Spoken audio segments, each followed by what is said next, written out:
નમસ્કાર. આજે ત્રિવેદી લો ફેક્ટ્સની અંદર જાણીએ સેક્શન 498 એ આઈપીસી. સેક્શન 498 આઈપીસી એટલે પરણી સ્ત્રી ઉપર તેમના સાસરિયા દ્વારા અપાતો ઘરેલું હિંસા તથા ત્રાસ, તેના ઉપર સેક્શન 498 લગાવવામાં આવે છે. તાજેતરમાં Ajay Rajendra Khare versus state of મહારાષ્ટ્રના જજમેન્ટની અંદર બોમ્બે હાઈકોર્ટે દહેજને ઉત્પડીના કેસને રદ કર્યો છે. હવે કેસ વિશે વધુ વિગતો જોઈએ. ઘરેલું હિંસાના કેસોમાં પોલીસની ઉદાસીનતા અને સત્ય શોધવા માટે પોલીસે કોઈ પ્રયાસ નથી કરતી. પોલીસના પૂર્વગ્રહપૂર્ણ વલણ બદલ પોલીસને ફટકાર લગાવી અને કહ્યું, આવી ઉદાસીનતાને કારણે સાચા કેસોનું નુકસાન થઈ રહ્યું છે.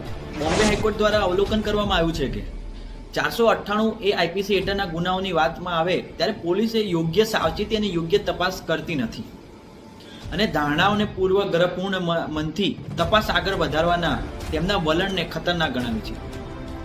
પોલીસ દ્વારા જ્યારે 498ની કલમ લગાવવામાં આવે ત્યારે વધુ તપાસ થઈ રહી નથી અને યોગ્ય તપાસ નથી થઈ રહી તેવું નામદાર બોમ્બે હાઈકોર્ટનું કહેવું છે.